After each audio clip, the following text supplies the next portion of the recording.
Assalamualaikum warahmatullahi wabarakatuh. Halo teman-teman, pada video kali ini saya akan menjelaskan tentang standarisasi jaringan komputer. Video ini saya buat untuk memenuhi tugas mata kuliah jaringan komputer yang diampu oleh Pak Agus Prihanto STMkom. Sebelum masuk ke materi, izinkan saya untuk memperkenalkan diri terlebih dahulu. Nama saya Rasid dengan NIM 20051204085. Saya dari kelas TIA 2020. OSI Layer. OSI Layer diciptakan oleh International Organization for Standardization. OSI Layer diciptakan karena tanpa adanya OSI Layer, perangkat komunikasi tidak dapat saling berkomunikasi pada vendor yang berbeda. Contoh seperti perangkat komunikasi IBM tidak dapat berkomunikasi dengan vendor lain. Jadi OSI Layer adalah kerangka logika terstruktur bagaimana proses komunikasi data berinteraksi melalui jaringan. OSI Layer terdiri dari 7 lapisan, yaitu Application, Presentation, Session, Transport, Network, Data Link, dan Physical Layer. OSI Layer terbagi menjadi 2 grup layer, yaitu Upper Layer dan Lower Layer. Upper Layer fokus di aplikasi pengguna dan bagaimana file dipresentasikan di komputer. Sedangkan Lower Layer adalah intisari komunikasi data melalui jaringan. Layer ketujuh, Application Layer, merupakan layer di mana terjadinya interaksi antarmuka antara end user dengan aplikasi yang bekerja.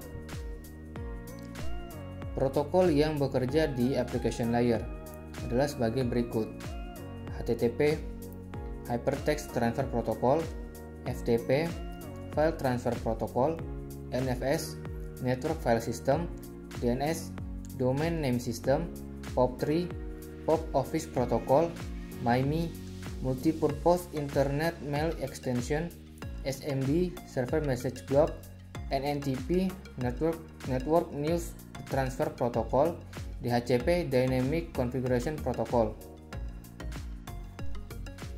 Layer ke-6, Presentation Layer. Layer ini menerjemahkan data yang akan ditransmisikan oleh aplikasi ke dalam format yang dapat ditransmisikan melalui jaringan. Protokol yang bekerja di Presentation Layer adalah sebagai berikut: Telnet, SMTP, Simple Mail Transfer Protocol, SNMP, Simple Network Management Protocol. Layer kelima, Session Layer. Layer ini bertanggung jawab membuat koneksi, memelihara, menjaga, menghancurkan koneksi. Protokol yang bekerja di Session Layer adalah sebagai berikut: NetBIOS, NetBUI, atau NetBIOS Extended User Interface, ADSP, AppleTalk Data Stream Protocol, PAP, Printer Access Protocol, SPDU, Session Protocol Data Unit. Layer yang keempat, Transport Layer. Layer ini bertugas untuk memecah data ke dalam paket-paket data serta memberikan nomor urut ke paket-paket tersebut, sehingga dapat disusun kembali pada sisi tujuan setelah diterima penomoran untuk ke tujuan berdasarkan aplikasi atau server yang dituju. Protokol yang bekerja di Transport Layer adalah sebagai berikut: TCP atau Transmission Control Protocol, dan UDP atau User Datagram Protocol. Layer yang ketiga, Network Layer. Layer ini mendefinisikan alamat-alamat IP, membuat header pada paket, dan kemudian melakukan routing melalui internet working dengan menggunakan router dan switch. Protokol yang bekerja di Network Layer adalah sebagai berikut: IP, Internet Working Protocol, ARP, Address Resolution Protocol, RIRP, Reverse Address Resolution Protocol, ICMP, Internet Control Message Protocol, IGMP, Internet Group Message Protocol. Layer yang kedua, Data Link Layer. Pada layer ini berfungsi untuk menentukan bagaimana bit-bit dikelompokkan menjadi format yang disebut sebagai frame. Layer ini juga bertanggung jawab untuk mengoreksi kesalahan, flow control, pengamatan perangkat keras atau MAC address, dan menentukan bagaimana perangkat-perangkat jaringan seperti bridge dan switch bekerja. Protokol yang bekerja di data link layer yaitu sebagai berikut: PPP, Point to Point Protocol, SLIP, Serial Line Internet Protocol, PPTP, Point to Point Tunneling Protocol, VLAN Virtual Local Area Network, dan Token Ring. Layer yang pertama, Physical Layer. Layer ini merupakan layer dasar, berkaitan dengan data mentah dalam bentuk sinyal-sinyal listrik. Data bit dikirim sebagai 1 dan 0 yang berupa tegangan listrik. Pada lapisan ini selalu berhubungan dengan hardware karena sesuai dengan namanya, lapisan fisik atau physical layer.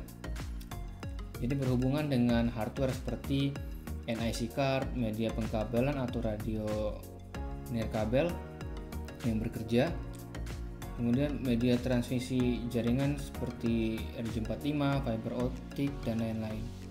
Metode persinyalan sinyal 0 dan 1 atau pada sinyal nirkabel, sinkronisasi bit mengirim menerima sinyal 0 dan 1 atau binary. Cara kerja OSI layer. Pada gambar berikut, jika kita lihat dari komputer A ke komputer B, maka flow-nya adalah komputer A misalnya meminta request ke komputer B, atau bisa juga komputer A melakukan ping ke komputer B. Maka flow yang terjadi secara garis besarnya adalah di komputer A bekerja dari OSI layer yang tertinggi ke yang terendah, dari layer ke-7 ke layer pertama, karena aplikasi berada di layer ke-7 terus turun ke layer pertama di komputer A. Jadi prosesnya seperti ini. Pada saat turun di layer 7, 6, dan 5 masih berupa data, lalu turun ke layer 4. Nah, pada layer 4 ini terjadi segmentasi atau dipotong-potong. Ditambahkan header port number TCP UDP. Nah, di sini ditambahkan port pengirim komputer A dan port penerima komputer B di layer 4 disebut segmen. Selanjutnya di layer 3 terjadi penambahan header lagi, yaitu IP address. IP address pengirim yaitu komputer A dan IP address penerima yaitu komputer B. Di layer 3 ini disebut packet. Selanjutnya di layer 2 terjadi penambahan header lagi, yaitu MAC address. MAC address pengirim yaitu komputer A dan MAC address penerima yaitu router 1. Pasti kita akan bertanya, loh kok yang menerima komputer 1 bukan komputer B? Nah, itu karena di layer 2 akan terjadi perubahan header di setiap segmen yang dilewati.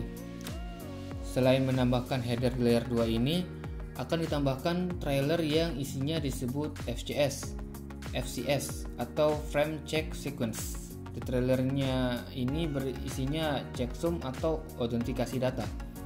Nilai checksum yang dikirim harus sama dengan nilai checksum yang diterima. Oleh karena itu, pada saat menerima frame ini, nilai checksum akan dicek ulang apakah masih sama atau tidak. Jika sama, berarti masih valid. Jika beda, berarti ada data yang korup. Pada layer 2 ini, header akan berubah di komputer A ke router 1, router 1 ke router 2, dan kemudian router 2 ke komputer B. TCP/IP model. Ini merupakan standar yang mengatur komunikasi data sebuah komputer, sama seperti OSI layer. TCP/IP atau Transmission Control Protocol, Internet Protocol, adalah model jaringan yang digunakan untuk komunikasi data dalam proses tukar-menukar informasi di internet. TCP/IP ini dikembangkan oleh ARPANET, dan seperti yang kita tahu, ARPANET lah yang membuat internet. TCP/IP memiliki 4 layer, yaitu sebagai berikut. Layer keempat, Application Layer. Layer ini bertanggung jawab untuk menyediakan akses atau service kepada aplikasi terhadap layanan jaringan TCP/IP. Selanjutnya layer yang ketiga yaitu Transport Layer.